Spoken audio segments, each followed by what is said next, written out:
Más frecuentes que encontramos nosotros en emergencia y particularmente después llegan a mi unidad en cuidados intensivos son los siguientes, que nos van a permitir dar ciertas pautas para ver cómo vamos a manejar estos casos, que es lo que a ustedes les interesa. Imagínense tener una paciente diabética de 61 años que acude por emergencia con una escala de coma de Glasgow de 8, febril, hipotensa, con insuficiencia respiratoria y que refiere un tiempo de enfermedad 2 días. De alguna forma tenemos catalogada a esta paciente como un estado de alteración neurológica que tenemos que ahondar, porque esa es la historia que le sacan en emergencia, y ya tenemos que ir pensando cuál es la prioridad de manejo, ¿no?, en esta paciente. Luego el otro caso que generalmente vemos es pacientes varón de 30 años que de pronto viene por alteración del estado mental súbito, con alteración en signo de flexión anormal, con hipertensión arterial y respiración irregular. Respiración irregular que motiva al médico inclusive a estar pensando en soporte ventilatorio, aunque este paciente está saturando de pronto 97-98%. Entonces ya vamos pensando qué pudiera estar ocurriendo en este paciente. Mujer de 70 años posoperada, ¿no?, con intervención de cadera, de 3 horas de duración la intervención, que pasa a la sala de recuperación anestésica y estando ustedes en un hospital nivel 2 o 3, los llaman porque la paciente ya no responde. Y tiene una saturación de 89%, pero no responde la paciente. ¿Qué puede haber ocurrido? Otro escenario frecuente es pacientes, varón de 45 años, con algún antecedente de etiología, ¿no?, viral o de etiología bacteriana, como en este caso, hepatitis B, que ingresa con alteración del estado mental también, inicialmente de 2, es hospitalizado, pero que en el transcurso de su hospitalización el Glasgow cae, ¿no?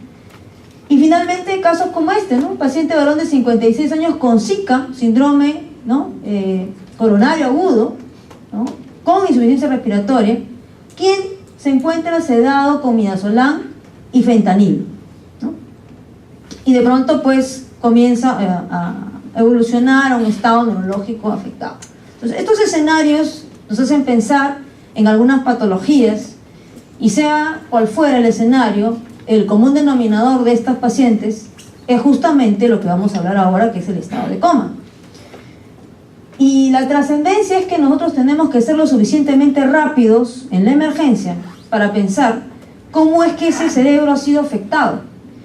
Yo de manera práctica les voy a decir, cuando van a evaluar, y esto lo tienen que tener bien claro, un estado neurológico, el paciente tiene que tener oxigenación adecuada, tiene que haber logrado una buena oxigenación y una buena perfusión.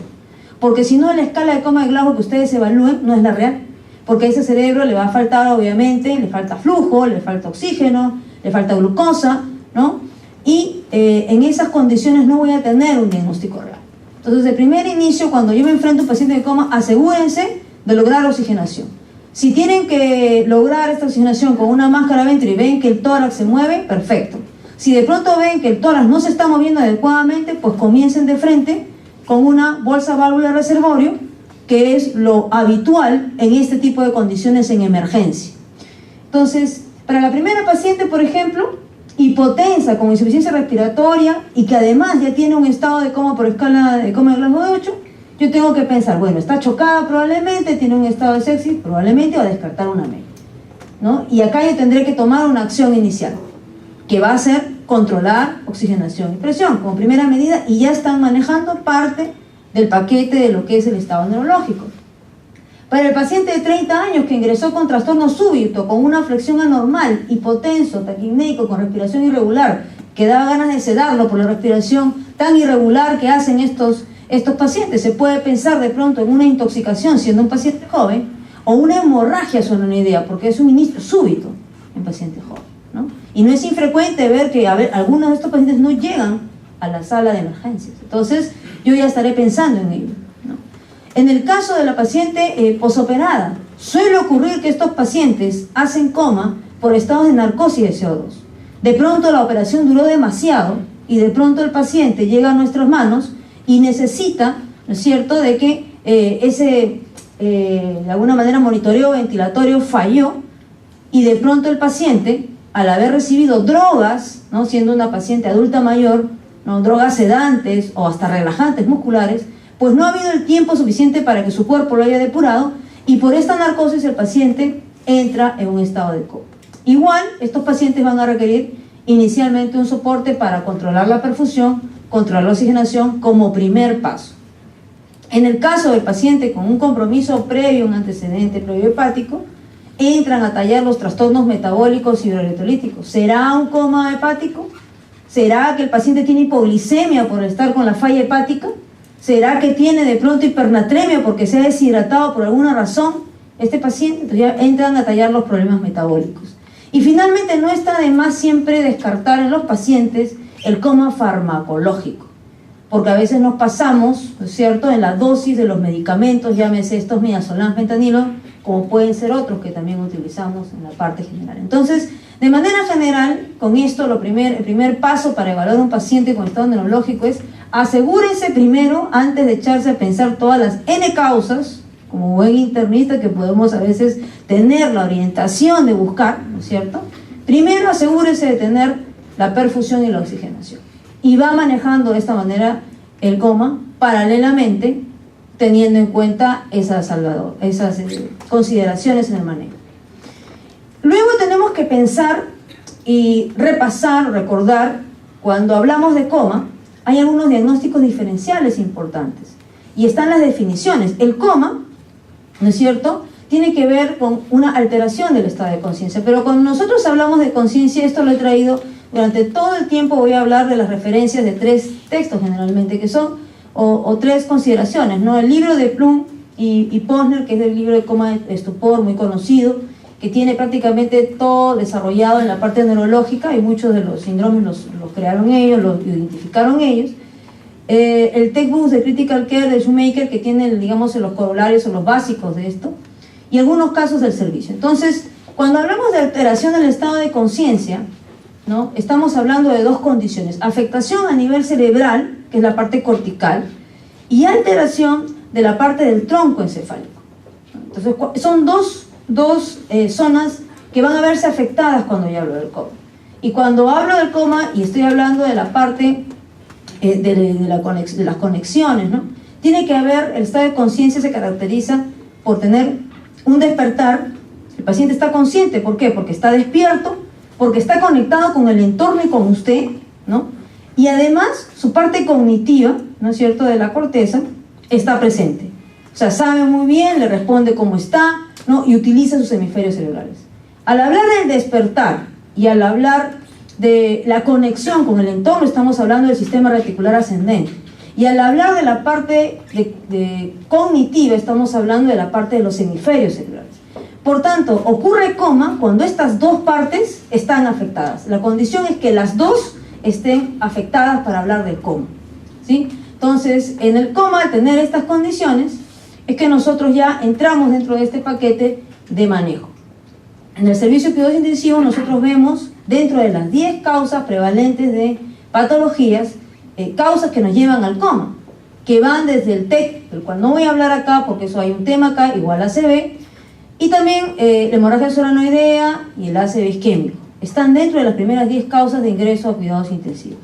Y obviamente lo más frecuente que puede tener un paciente que esté en el limbo entre que se altera su estado de conciencia y llega al estado de coma, la sepsis es otra de las causas que ustedes tienen que descartar dentro de lo frecuente. Pensar que ese paciente está infectado, no solamente con MEC, sino con otras infecciones más frecuentes. Entonces, haciendo hincapié como siempre, el paciente, tengo que estar asegurando la parte de perfusión, viendo la parte de oxigenación, el paciente con coma, y descartar o tener en mi mente que, siendo lo más frecuente de sepsis, tengo que estar pensando buscarle un foco a ese paciente, sobre todo si es un paciente adulto mayor, dentro de las cosas más frecuentes. O cómo se produce el coma, ¿no? Hemos dicho que lo que implica el coma es alteración de 2 componentes, el cognitivo y la parte del tronco encefálico o el sistema reticular ascendente. Bueno, para que estas partes se afecten, tiene que haber compromiso, ¿no?, en este caso de ambos hemisferios, ¿no? Como vemos acá tenemos una tomografía cerebral normal, ¿no? Y nótese esta otra tomografía cerebral en donde los 2 hemisferios ya no se ven los surcos, ni se ven acá, ¿no es cierto?, parte de los ventrículos, sino hay lo que se llama un edema cerebral, pero tiene que ser de ambas partes. Si es localizado, eso difícilmente me va a producir un estado de coma. Tengo que pensar en otra cosa, ¿no? Entonces es una posibilidad, ¿no?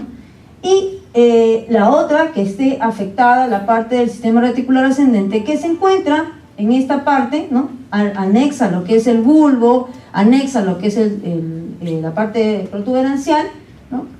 Y puede ser afectada ya sea por tumoraciones o afectaciones vasculares, de cualquier forma, ¿sí?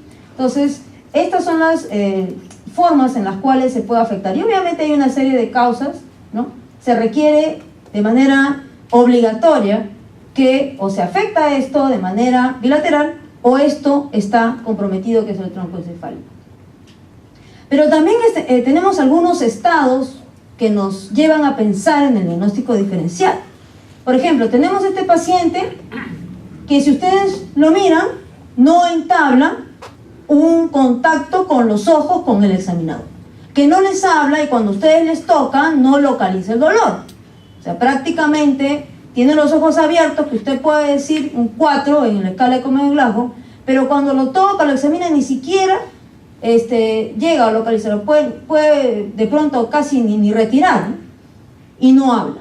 Entonces tiene un Glasgow pues que está en el bordeando los 7 y los 8, ¿no?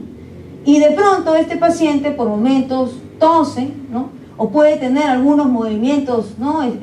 Estereotipados, como dicen, pero no tiene una capacidad cognitiva para responder y no tiene un contacto directo como es la definición de conciencia. ¿Dónde entran estos pacientes? Entonces, estos pacientes se les puede catalogar dentro de lo que se llama el estado vegetativo.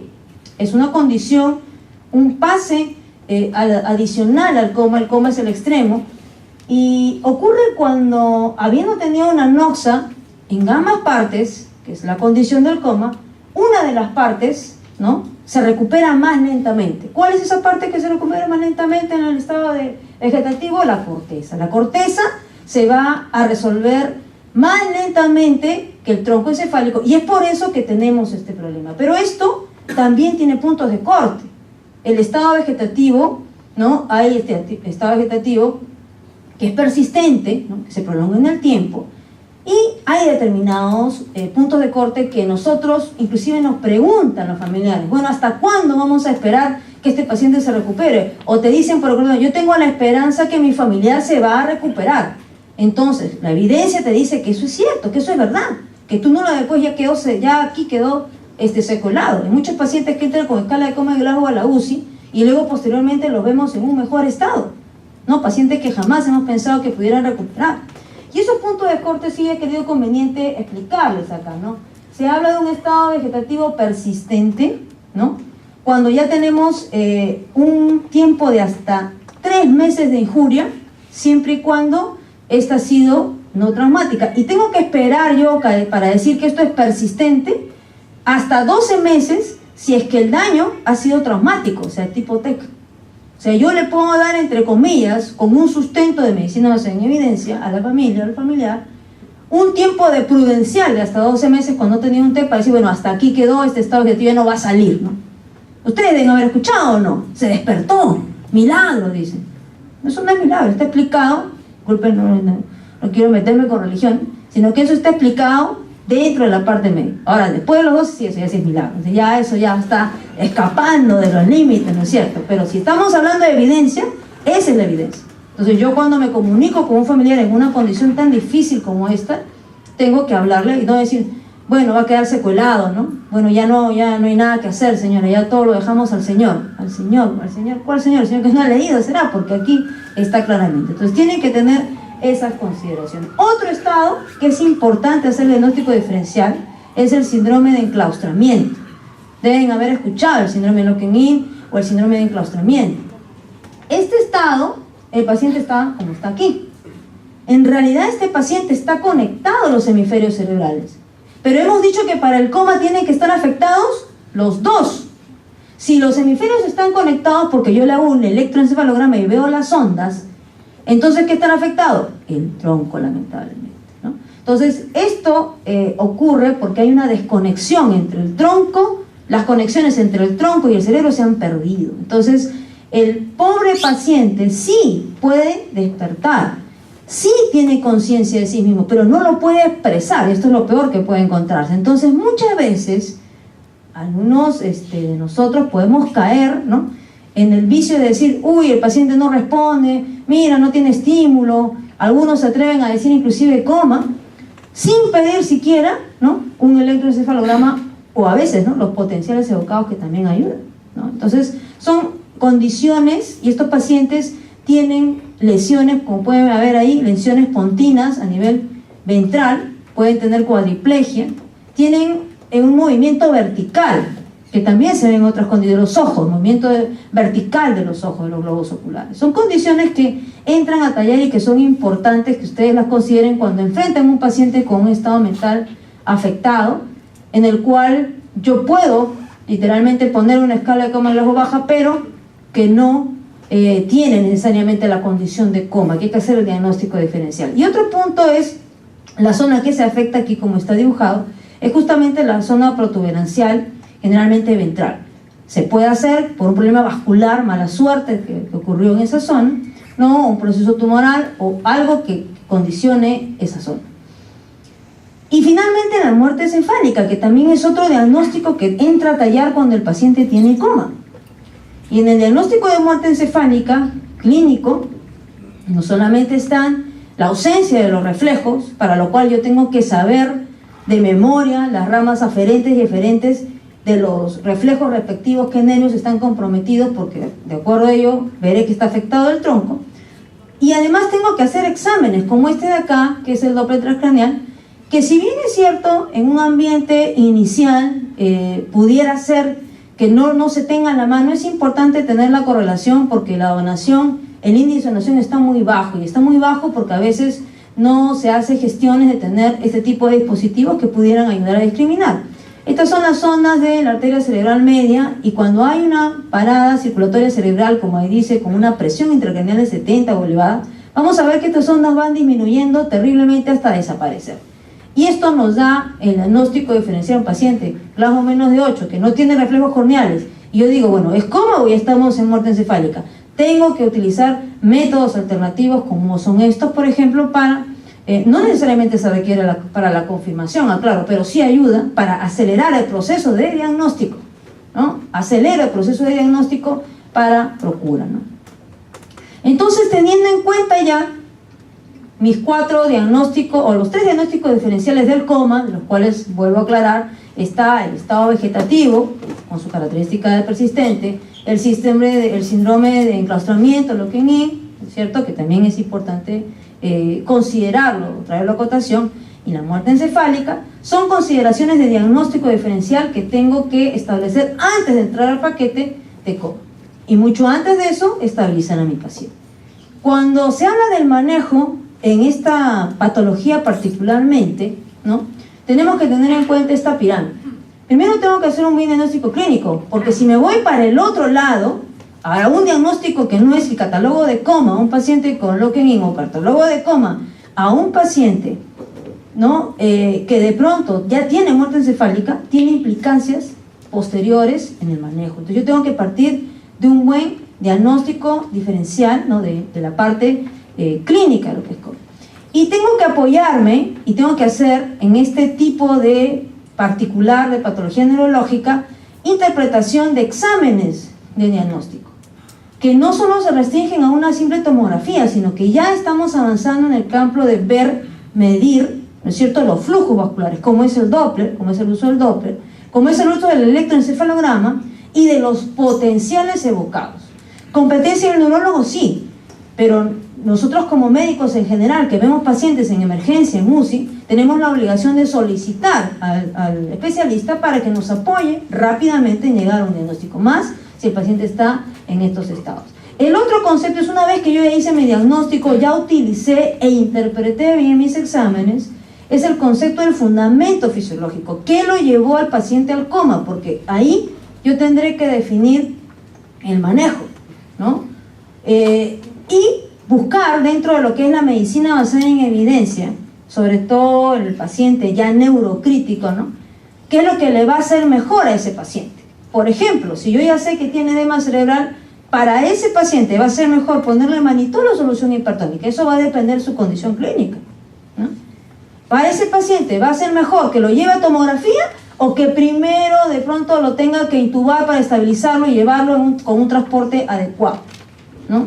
¿Existe evidencia del transporte en paciente crítico? Por supuesto, y hay que tenerlo en consideración, porque si no el paciente se complica, ¿no?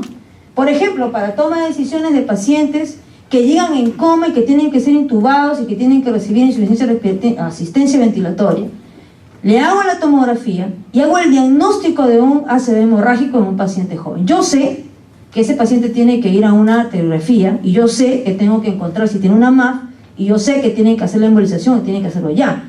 Pero si el paciente está muy inestable, yo tengo que determinar los tiempos también, ¿no? El momento adecuado. Para eso está medicina de evidencia. ¿Cuál es el momento adecuado? Si el paciente tiene gramos menos de 13, más de 13 a 15, yo podré hacer ese procedimiento de arteriografía, porque el paciente no está en estrés coma, ¿no? Neurológicamente está estable. Pero cuando el paciente ya está en estado de coma, requiere soporte ventilatorio, está inestable, requiere inotrópicos, es otra condición. Ese cerebro ya está inflamado, ya está lesionado. No es el momento de entrar de inicio, sino probablemente va a requerir una estabilización inicial. Y después que se siente, pues, quien lo ha visto, ya sea el emergenciólogo o el intensivista, con el neurocirujano, para definir un momento. Entonces son condiciones que uno tiene que revisar. Y esto va muy de la mano con el beneficio-riesgo que pueda tener las terapias que yo le pueda dar a mi paciente. Entonces en el enfoque, yo tengo que tener en cuenta esta pirámide. No solamente aplica para el paciente en coma, pero sí la tengo que tener en cuenta. Entonces, hemos dicho que lo primero va con el diagnóstico clínico, ¿no? Entonces en el diagnóstico clínico aquí sí tengo que aplicar 4 aspectos para yo valorar a un paciente en coma, desde el punto de vista de la parte neurológica. Primero, el patrón respiratorio. El patrón respiratorio nos va a decir dónde probablemente esté localizada la lesión y nos va a anticipar si el paciente va a requerir un tratamiento más agresivo o no. ¿Por qué? Si el paciente tiene un patrón de Cheyne-Stokes, que ustedes lo conocen, la respiración que sube hasta un nivel y luego baja, ¿no? Esta respiración probablemente esté en el diencéfalo, esté en una zona que probablemente sea inaccesible, ¿no? Para el punto de vista del neurocirujano. Entonces, ese paciente, esas respiraciones, probablemente, ¿no? Van a requerir efectivamente un paciente en coma. No solamente se le intuba, se le pone un soporte ventilatorio. Pero probablemente va a ser fácil manejarlo, por decirlo de una manera, con una asistencia ventilatoria artificial. Pero si yo lo veo al paciente con una hiperventilación en coma y no está desaturando y no tiene ni un crépito en el pulmón, yo puedo vaticinar que esa hiperventilación ya es de origen neurogénica y está a nivel mesencefálico. Y cuando está a ese nivel, ¿no? Esto probablemente obliga al médico hasta a sedar al paciente porque va a hacer asincronía con el ventilador. Entonces muchas veces se ve al paciente, llegamos a la emergencia, el paciente está en coma, está respirando rápido, un poco profundo, más fuerte, ¿no? Pero vemos que está saturando bien, que tiene con un CO2 inclusive bajo, al que no le conviene mucho la clorosis, pero que no ha iniciado un soporte ventilatorio porque desde el punto de vista gasométrico pues no requiere. Pues eso hay que tenerlo con mucha precaución. Estos pacientes que tienen este tipo de respiración me están diciendo que la lesión está a nivel de tronco, hay que tener mucho cuidado. Y en estos casos sí requiere, por ejemplo, tener un soporte ventilatorio con sedación para evitar la asincronía, ¿no? Entonces, desde el punto de vista clínico, yo puedo ver si este paciente va a requerir una asistencia ventilatoria que va a requerir más de mí, de estar al costado del paciente para manejar ese ventilador, ¿no? Luego tenemos el patrón, es atáxico irregular, estamos hablando de un proceso a nivel vulvar, ¿no? Y si es amnéustico, estamos hablando de un proceso protuberancial. O sea, desde el punto de vista clínico, yo en mi historia tengo que determinar, no simplemente pasa en ambos campos pulmonares, sino tengo que determinar el tipo y tengo que ver, ¿no? Por lo menos en un par de minutos, cómo está esta respiración de este paciente. El segundo aspecto que tengo que valorar son las pupilas, ¿no? Hay patrones, porque a veces lo que para uno es miosis, para el otro está normal. Y eso no puede ser así. Entonces, eso está catalogado. Si las pupilas están con menos de 2 milímetros, yo diré y categóricamente está con miosis. Si las pupilas están por encima de 5, están con midriasis. Entonces, hablemos con propiedad, ¿no? Si hay asimetría, pues ahí, ¿no?, están anisocóricas, ¿no? Entonces, si las pupilas están disminuidas, pero no llega al rango de miosis, o sea, no estamos hablando de 3, que llega casi al borde de 2, pero no es menos, ¿no?, probablemente la lesión esté a nivel diencefálico. Si vemos las pupilas y de pronto hay una anisocoria, eso nos está hablando que la lesión probablemente esté por debajo del diencéfalo. Estamos hablando del mesencéfalo y la parte superior de la protuberancia, porque está cogiendo ya el tercer par. El tercer par sale por mesencéfalo, el tercer par, cuarto par sale por mesencéfalo. Entonces yo puedo decir que hay probablemente una compresión, una lesión a ese nivel.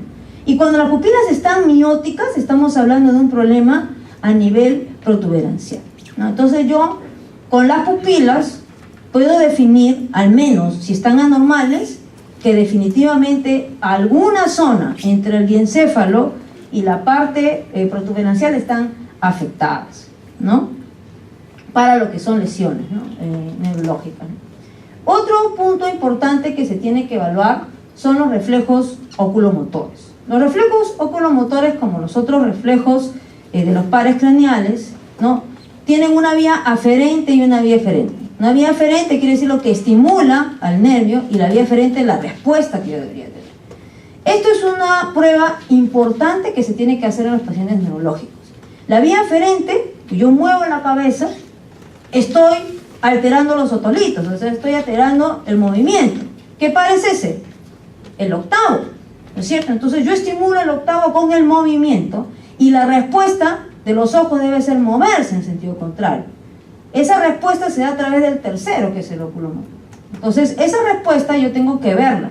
Si no se ve, si los ojos simplemente lo muevo y se sigue y no hay ningún movimiento contrario, estaré diciendo que ese reflejo no está, y lo tengo que valorar. Entonces, si se está tocando el octavo par y el tercero, y no hay esa reacción, el octavo par, ¿por dónde sale? Por el bulbo, la protuberancia, el mesencéfalo. Por abajo, ¿no?, casi a nivel de bulbo. Y el tercero, el mesencéfalo. Entonces estamos hablando de una lesión que compromete prácticamente todo el tronco encefálico. Entonces es por eso que nosotros tenemos que tener en cuenta, ¿no es cierto?, las vías aferentes y eferentes de los pares craneales, que les invito a que lo repasen, porque de eso depende tu diagnóstico y determinar qué tan grave es. O sea, puede estar en coma, pero de pronto el paciente puede tener un coma metabólico. Pero si yo ya no encuentro este reflejo, o puede estar, tiene uno de los signos para pensar en muerte encefálica, o realmente tiene una lesión estructural. Entonces, por eso es importante hacer esta valoración. Y el cuarto punto es la respuesta motora, ¿no? La respuesta motora, si está en coma, estamos hablando de un paciente que definitivamente no va a obedecer órdenes, que no va a localizar el dolor, y que probablemente no va a retirar ante un estímulo doloroso. Entonces, solamente nos quedan 3 opciones en la escala de Kaplan-Meier, o de corticación, o de cerebración, o simplemente que no hagan nada. Entonces, eso también es un indicio o localización de dónde está la lesión para nosotros, ¿no? Entonces, por ejemplo, si hablamos de un problema supratentorial, el tentonio que divide la parte de los hemisferios cerebrales con el cerebelo que está por abajo y el bulbo, ¿no?, vamos a ver que este paciente, ante el estímulo del reflejo de luz, va a tener una respuesta, ¿no?, prácticamente normal. La lesión es supratentorial, los pares craneales están hacia abajo.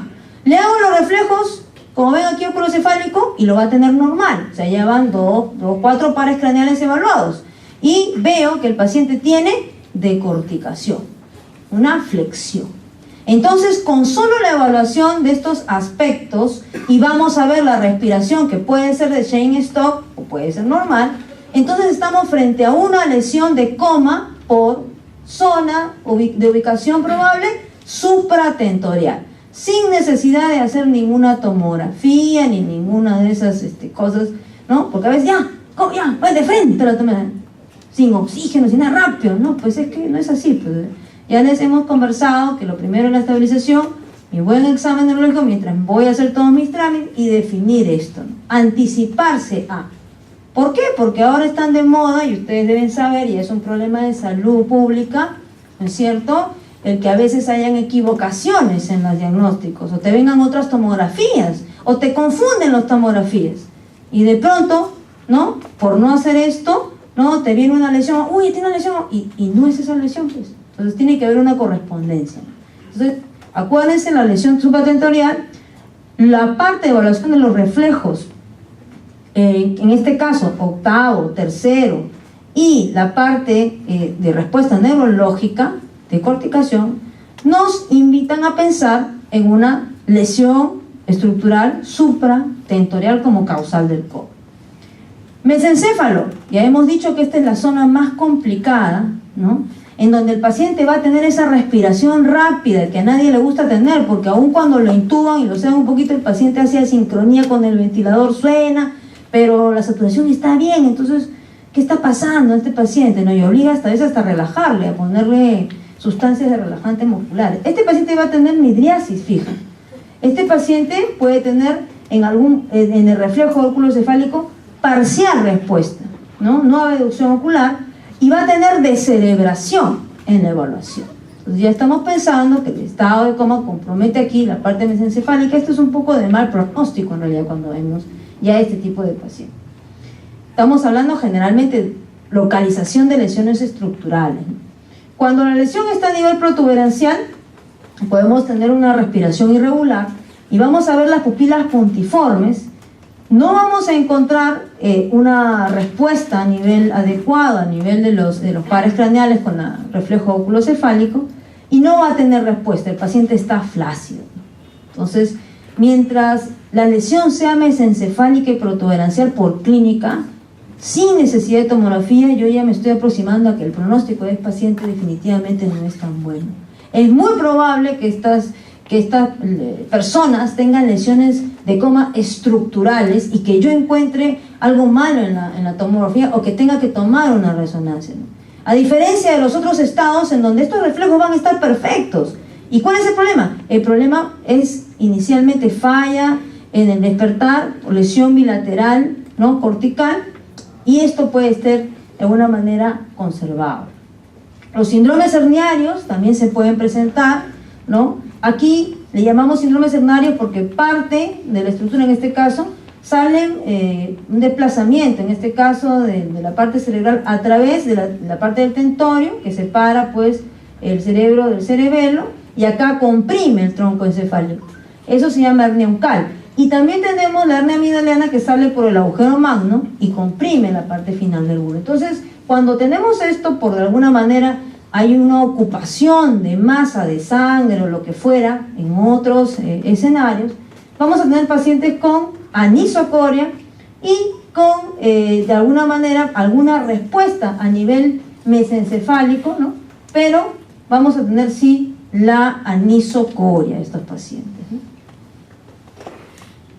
Esto simplemente para recordarles que estos 4 puntos son los que yo tengo que evaluar en el paciente coma: el tamaño pupilar, el patrón respiratorio, la respuesta motora, ¿no? Y también lo que corresponde a los pares craneales, tengo que evaluarlos y repasar cuál es la vía aferente y la vía eferente, porque eso me va a determinar la lesión, ¿no? ¿Dónde está? Y tengo que hacer mi repaso neuroanatómico de por dónde salen los pares craneales. Hay ayuda de alguna manera en algoritmos o en tablas que nos permiten diferenciar estos 4 síndromes de los cuales hemos hablado. Está el coma, está el estado vegetativo, el síndrome de Locke-Guin y la muerte cerebral, ¿no? En donde por diferentes características, esto yo lo voy a dejar, no me voy a explayar acá, y lo van a repasar para tenerlo en cuenta. Muy bien, entonces, habiendo ya hecho mi valoración clínica con los datos que me da el familiar, habiendo hecho yo mi examen clínico y habiendo pedido ya, probablemente adelantándome algunos exámenes, el manejo del paciente crítico obliga a la búsqueda del diagnóstico paralela al manejo. Entonces, ya usted comenzó a manejar a su paciente, ya le tomó funciones vitales, comenzó a estabilizar presión, oxigenación y comienza a ponerse a pensar, de acuerdo a lo que ha encontrado, dónde está la lesión, o sea, qué causas puede tener esto, ¿no? Uno puede ser el coma, como dice ahí, de origen no estructural, que afecta al cerebro de manera difusa, con el edema cerebral, que es la causa más, la respuesta más frecuente a la noxa. ¿Y qué noxas podemos tener? Podemos tener desde hipoxia, podemos tener problemas metabólicos, hepáticos, uremia, trastornos endocrinológicos, ¿no? Dentro de las causas, intoxicaciones, y la causa más frecuente que nosotros vemos en las emergencias, en estos casos, que es la sepsis, que ya lo hemos comentado. Tiene que buscar en el paciente causa de sepsis en él. Y tenemos coma, en el cual la lesión es más bien estructural, ¿no? Y estamos hablando de traumas, estamos hablando de enfermedades vasculares, ¿no? De tumoraciones, de infecciones directamente del sistema nervioso central. Pero nosotros tenemos que tener en cuenta algo. En la parte fisiológica, ustedes van a ver aquí, ¿no? Este gráfico.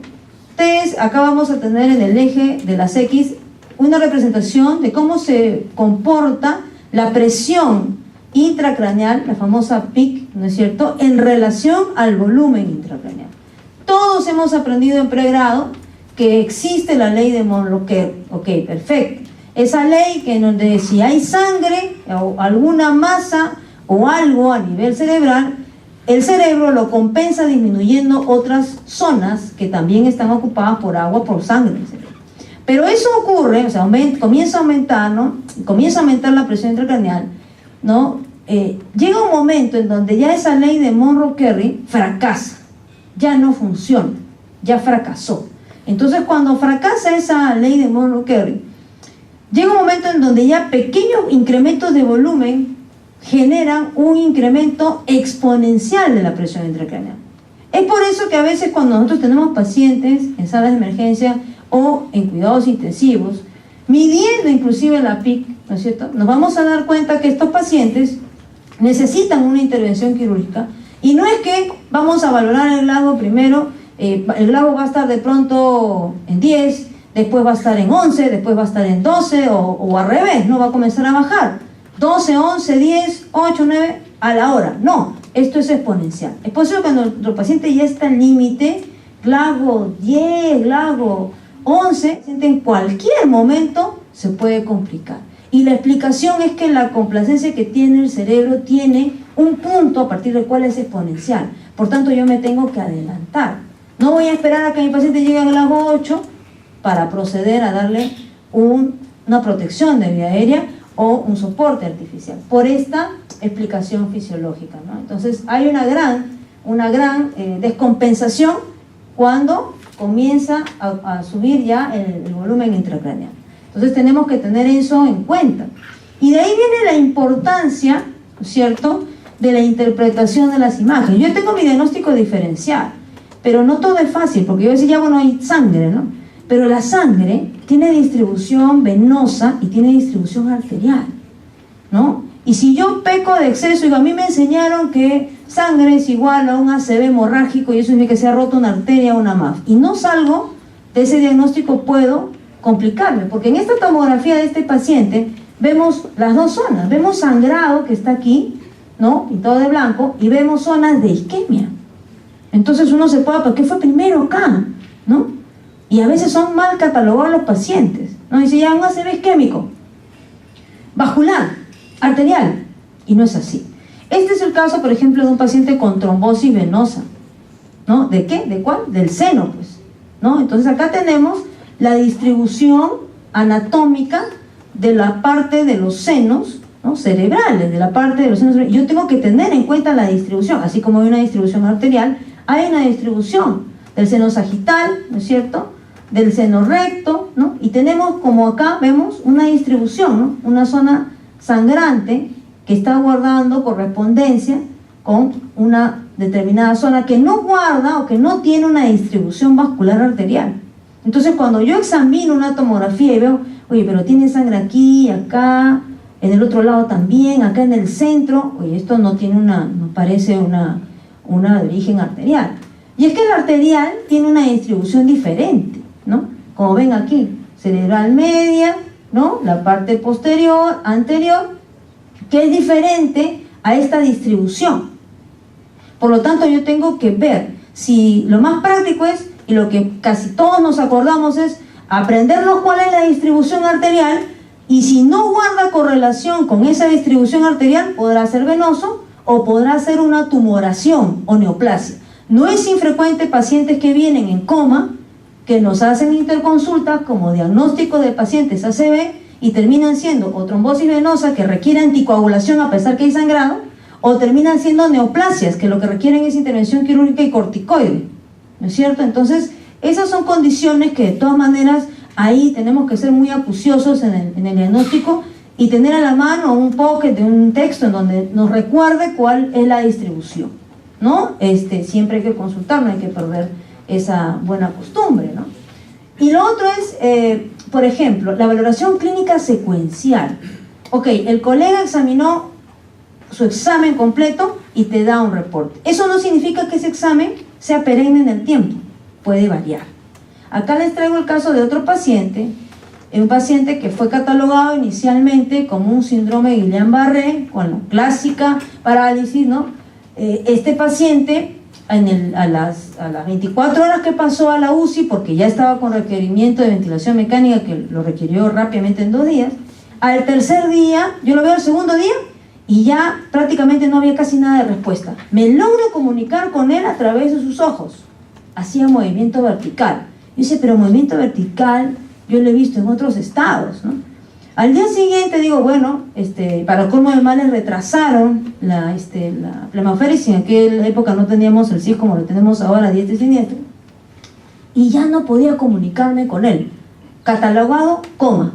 Y lo que es peor, no tenía ya reflejos, ¿no es cierto?, de tronco. O sea, coma completo, o sea, casi diagnóstico diferencial de muerte encefálica. Pero yo había conversado con él antes y la evolución había sido progresiva. Entonces, ¿cómo que el coma se ve? Y la tomografía normal, la resonancia normal. O sea, ¿cómo es posible que esto haya pasado? La gente no creía que era un Guillain-Barré, la gente ya lo estaba catalogando de muerte encefálica, ya habían hablado con la familia, ¿no? Entonces, en ese momento, lo que siempre es bueno y saludable es revisar, ¿no? ¿Qué pasa? ¿Existe alguna variedad de Guillain-Barré que sean complicadas, que sean compatibles con coma? Y sí, pues, sí existe la variedad Vickers-Staff, en donde tenemos pacientes, como ven acá, en los cuales si no le tomamos potenciales evocados, no vamos a hacer el diagnóstico. Acá vemos los potenciales evocados de este paciente, del libro, del texto de este artículo, en donde vemos prácticamente planos, y en la evolución, a las 2 semanas, cómo varían. Y este es el patrón de ese paciente. Lo llevamos para hacer un seguimiento, pero aquí la gente no creía, no, hay que hacer un electroencefalograma, está muerto el paciente. Ya, LED, ¿no? Limitación de esfuerzo. Acá está, ¿no? Y igualito, lo repetimos prematuramente, porque ya había la presión que nos decían, no, ya este paciente, porque en aquella época la UCI tenía 6 camas y rápidamente querían otra, ¿no? Entonces, aquí vemos que sí, efectivamente, tenemos una respuesta. ¿Y el paciente cómo creen que estaba? En coma, grado menos de 8. Pero estaba ahí el paciente, con los potenciales evocados. Entonces, en algunas condiciones, y acá vemos su electroencefalograma, ¿no? Prácticamente plano, excepto esto, que pudimos encontrar para justificar, ¿no? Entonces, hay que hacer un diagnóstico y hay que saber utilizar los exámenes auxiliares, ¿no? Cada examen auxiliar tiene una importancia. La ecografía cerebral que se utiliza hoy en día por los procesos hemorrágicos, ¿no? En algunas latitudes, de manera ya para no justificar, sino sustentar, ¿no es cierto? Puede ayudar también para lo que es el diagnóstico de muerte encefálica. Como ven aquí, viene la parte vascular y acá, como ven ustedes, en el cerebro no hay nada de circulación. Arteriografía cerebral, no hay perfusión. Diagnóstico, muerte encefálica, ¿no? No es muerte cerebral, es muerte encefálica, porque para que haya esto tiene que haber 2 lesiones, tronco y cerebro, y se puede tomar. Aunque la máxima utilidad de arteriografía es para lo que son los accidentes cerebrovasculares hemorrágicos, ¿no? Para hacer las embolizaciones más que todo. Otro apoyo diagnóstico es el Doppler. No voy a explayarme aquí, pero sí mostrarles que hay una relación de un indicador donde calculamos las velocidades sistólicas y diastólicas de ¿quiénes? De las arterias cerebrales. Y a través de esos indicadores yo puedo definir si esa presión intracerebral está elevada y si la presión de perfusión cerebral está baja. Y hoy por hoy, ¿no?, nos permiten tomar decisiones. Bien, entonces vamos ya cayendo más, adentrándonos en el manejo. Cuando nosotros hablamos de manejo, tenemos que hablar de flujo y tenemos que hablar de qué lo alimenta al cerebro. Porque para que haya coma, ya hemos dicho cuando comenzamos la exposición, que yo tengo que darle perfusión, o sea, flujo, y tengo que darle alimento, oxígeno y glucosa. Si yo no le doy eso, ¿yo cómo voy a llamar al paciente en coma? Entonces, ¿cuándo se altera el flujo? ¿No? Cuando tenemos alteración del metabolismo cerebral. Entonces, tenemos alteración cuando este flujo, que normalmente es de 55 mililitros por cada 100 gramos de cerebro por minuto, cae a menos de 20. Cuando yo tengo menos de 20, el aporte de oxígeno ya es insuficiente porque la sangre no está fluyendo adecuadamente hacia el cerebro, y entonces comienza a haber la vía glucolítica y comienza a haber la pérdida de la conciencia. Cuando ya tengo el flujo entre 16 y 20, ya comienza a haber falla en la sinapsis y tengo el electroencefalograma suprimido. Cuando ya lo tengo en menos de 15, ya los potenciales evocados también se van. Los potenciales evocados sirven para evaluar pares craneales. Y si evalúan pares craneales, ¿qué me están evaluando? Tronco encefálico. Entonces, por eso es que se cae siempre en ese orden, de arriba para abajo, ¿no? Entonces, aquí ya a menos de 15 se caen los potenciales evocados porque ya los pares craneales no los tenemos.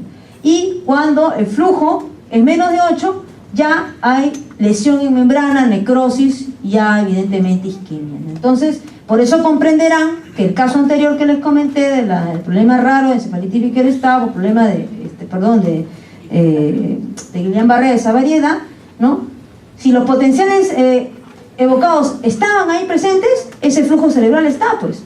En esa época no había Doppler, pero teníamos esto, el tronco está, ¿no? Entonces, esto es lo que tenemos que de alguna manera no memorizar, pero sí recordar que hay una relación directa entre el flujo y la respuesta neurológica. ¿Por qué? Porque más adelante, cuando tú tengas tu electro, vas a poder inferir, bueno, el flujo cerebral debe estar en tanto, pues realmente está complicado el paciente, porque hay una correlación. Y también hay una correlación, ¿no?, entre esto y el daño, ¿no? A los 8 segundos, entre el tiempo, perdón, a los 8 segundos más o menos, que ocurre una disminución del flujo, hay pérdida de la conciencia. A los 10-12 segundos de esa disminución ocurre la supresión del electroencefalograma. A los 120 segundos hay falla de bomba y se consume todo el ATP. Y a los 5 minutos ya hay daño neuronal. O sea, a los 5 minutos, que es también el punto de corte que utilizan para el manejo de convulsiones o de crisis epiléptica o de estatus epiléptico, a los 5 minutos ya comienza el daño.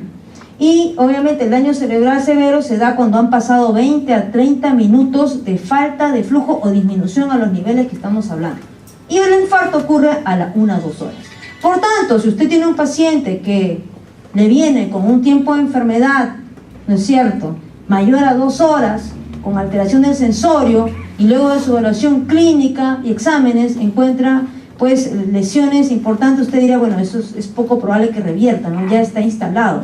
Y ya de hecho se ha muerto algo, ha pasado algo, ¿no? Entonces es importante desde el punto de vista de la correlación del tiempo-enfermedad con lo que está ocurriendo internamente en el cerebro. Y cómo hay flujo es algo que nosotros tenemos que relacionar. ¿Cómo yo revierto ese flujo sanguíneo? Si yo ya sé que eso me va a llevar a la muerte, ya sé la relación. Entonces, lo tengo que revertir, ese estado de hipoperfusión, ¿no?, con el manejo de la presión arterial, ¿no? Tengo que manejarlo. Y también hay algo conocido en fisiopatología, porque yo les he dicho que es importante esto, la relación entre la precarga, el volumen que yo le doy, y la respuesta o el gasto cardíaco. Pero hay un momento cuando usted comienza a dar volumen para manejar la presión y mejorar la perfusión de este paciente que le puede llegar chocado, o sin llegar chocado, usted tiene la sospecha de que puede haber una lesión cerebral y que tiene que darle una presión adecuada. Va a llegar un momento en donde ya esa presión, ese gasto cardíaco no va a aumentar con más agua que usted le pone. Entonces, eso obliga a utilizar inotrópicos. Entonces, no todo tampoco es agua, agua, agua. Tengo que saber en qué momento utilizo los inotrópicos. El consejo es prudentemente utilizar el soporte con fluidos, 1 o 2 litros, y si el paciente al litro no ha subido la presión, inicie el inotrópico de manera inmediata a la par. Si es que sigue subiendo, o si tiene alguna evidencia que realmente requiere líquidos, pues lo sigue dando. Pero el inotrópico se tiene que introducir tempranamente, no tardíamente, ¿no? Ese concepto o ese temor que se tenía antes de iniciarlo porque hubiera necrosis los deditos, no, eso que sacan en la televisión no necesariamente es cierto. El que hace hipoperfusión no es por inotrópicos, lo hace porque ha estado mucho tiempo chocado y ha venido muy tardíamente. 5 minutos, doctora. Muy bien, la parte de hipoglicemia, tenemos acá un cuadrito que nos hace una correlación. Tenemos que darle glucosa al paciente, porque también hay una correlación. Menos de 40 hay encefalopatía para que esté asociado al coma menos de 10. El cerebro ya tiene almacenado una cantidad de glucosa, pero ese cerebro puede resistir hasta 90 minutos antes de que ya haya una lesión irreversible. Es por eso que la desesperación, cuando está en emergencia y tengo la sospecha que sea hipoglicemia, es de darle inmediatamente, ¿no?, una cantidad importante de glucosa a este paciente. Y entonces, en el estado de compromiso coma, a descartar la parte metabólica, una vez que ya solucioné el problema, ¿no es cierto?, de perfusión, tenemos que descartar todo esto, ¿no? Tenemos que descartar hipoglicemia, trastornos de hiponatremia, pero no cualquiera, pues. Ahí tengo que tener un sodio menos de 120, una anatremia de 160, eso es lo que me ha producido un coma. Porque de pronto, como está descrito hipernatremia, viene un paciente y tiene 155, eso no va a producir coma, pero. O tiene hiponatremia y tiene 135, eso difícilmente te va a producir un coma, ¿no? Entonces hay que tener en cuenta niveles también. Y bueno, lo demás sí está descrito en los textos. Importante recordar el ABC y este simplificado del manejo. Parte ya lo hemos visto. Tiene que asegurarse el ABC, soporte ventilatorio y oxigenatorio.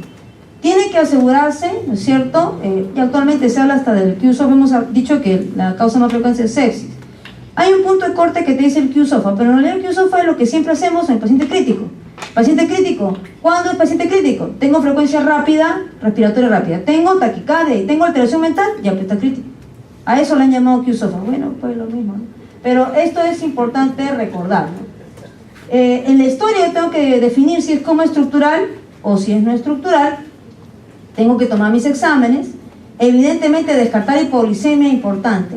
Naloxona actualmente ya han recibido o recibirán la clase RCP, ya está incluida dentro de la batería de medicamentos para manejo de pacientes de esta naturaleza que yo sospeche de abuso o coma por fármacos, y es importante tenerlo en la mano también. Es importante antibióticos, si es que yo sospecho de sepsis, y si es la primera causa, pues empíricamente tendré que colocar, si es que lo amerita la parte clínica, ¿no? Y el tratamiento, el manejo de la pica elevada. Recordarles lo siguiente: en la valoración del A y el B, estos pacientes tienen que tener la curiosidad de intubarlos rápido la primera vez. Y yo recomiendo que estos pacientes no utilicen adecuadamente esto que se llama almohadillo occipital, que siempre se olvidan. Y como siempre se olvidan, ¿no?, y eso es una parte de la guía de intubación, ¿no?, entonces el paciente sufre porque más tiempo en hipoxia. Entonces la recomendación es que estos pacientes, cuando estén ya en escala de coma de 10, 9, usted ya esté listo porque tiene que anticiparse. ¿Y por qué? Porque este umbral que tiene este paciente para intubación es bajo. Eso quiere decir, ¿no es cierto?, que puede deteriorarse en cualquier momento, súbitamente. Entonces yo no voy a esperar a que llegue a 8 para hacer este procedimiento, ¿no? Sobre todo si veo una tomografía afectada y si considero la historia clínica del paciente. Dentro de la valoración de la ventilación, este paciente tengo que tener mucho cuidado en mi AGA con el CO2. No puede ser menos de 34. ¿Por qué? Porque acá tenemos un gráfico en donde relacionamos cómo varía en la autorregulación cerebral. Este es el CO2 que está en el X, y acá lo que corresponde al flujo. Cuando yo tengo un CO2 más alto, va a haber una vasodilatación cerebral, y un CO2 más bajo, va a haber una vasoconstricción. Menos de 34 tenemos una vasoconstricción. Acá vemos otro gráfico en donde vemos también el flujo, y acá vemos la curva de PCO2. Este es el rango plomo en donde se debe mantener el flujo, y ese rango plomo se pierde cuando ese CO2 cae por debajo de 34. Cabe resaltar que muchos de los pacientes que ustedes van a ver, hemos dicho que así como se pierde la ley de Monroe, también se pierde la autorregulación cerebral. Pero igual es importante tener en cuenta que yo tengo que ser muy quisquilloso con el CO2 por esa razón, porque a más vasoconstricción voy a tener isquemia. Y en la valoración de la perfusión, si tengo la suerte de contar con presión intracranial, qué fácil, pues no, el que tiene esto, pues qué fácil, ¿no? Ya con la PIC lo manejo, no hay problema, ¿no? Yo tengo mi fórmula, presión de perfusión cerebral que debe mantenerse en 60-70, ¿no? Está relacionado a la presión arterial menos el PIB.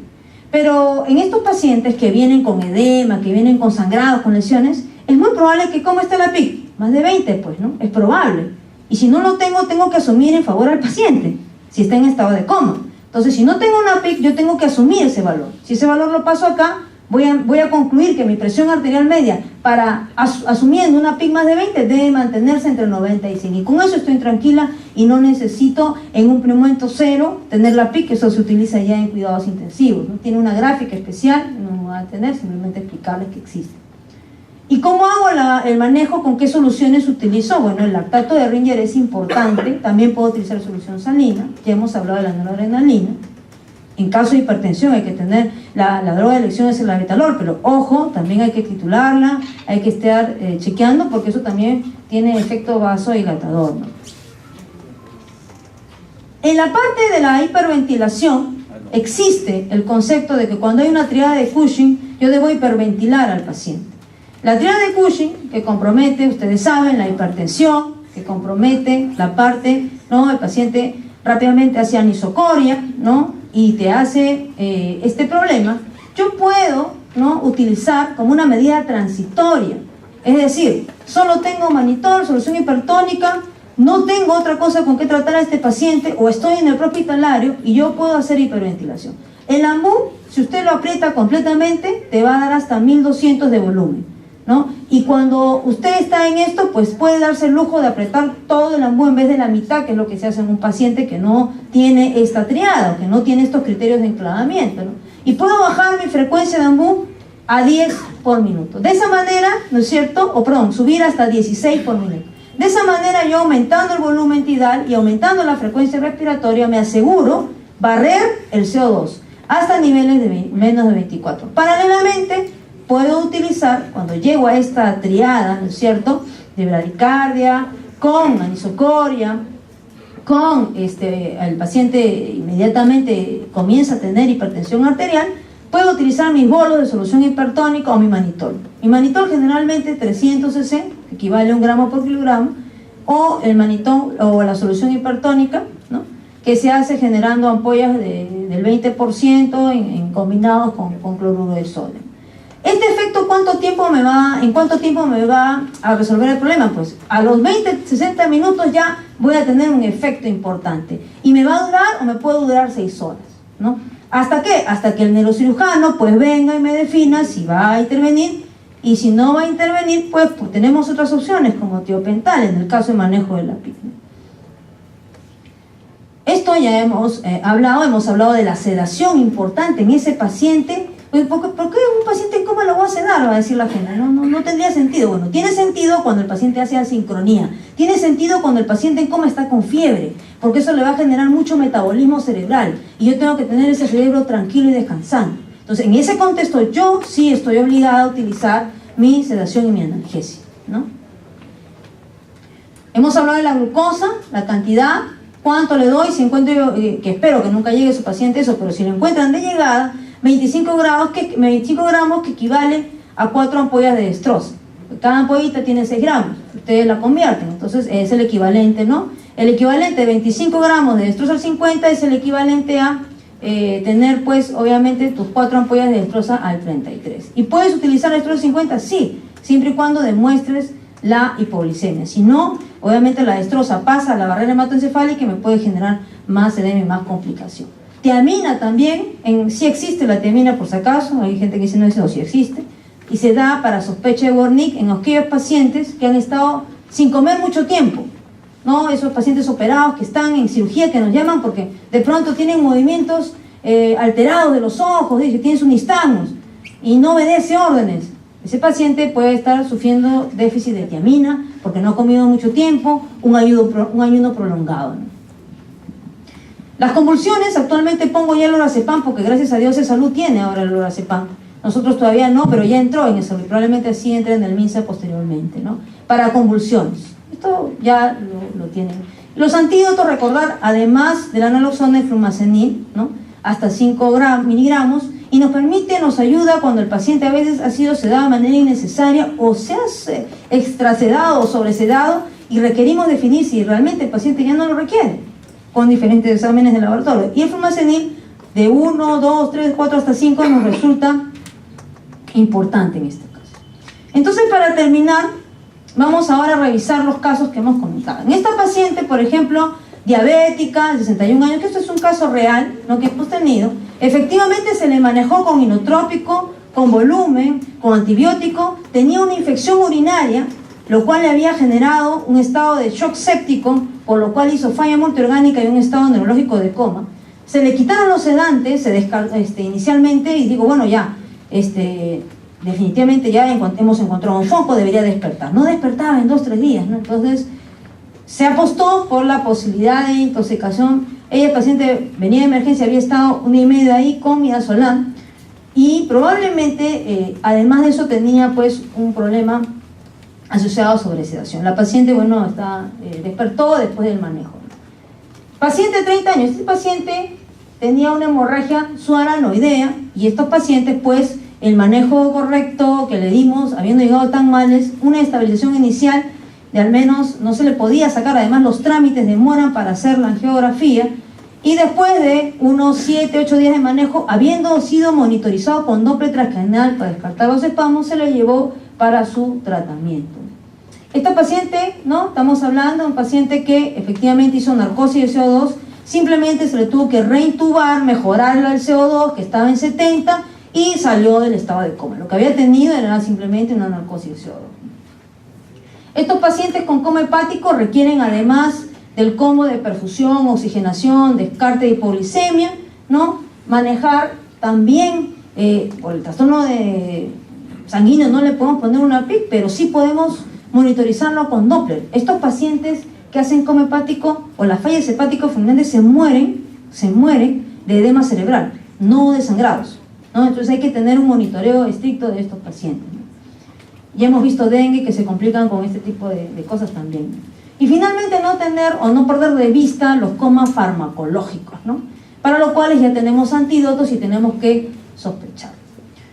Muy bien, muchas gracias, creo que ya no hay tiempo para más. Les agradezco su paciencia.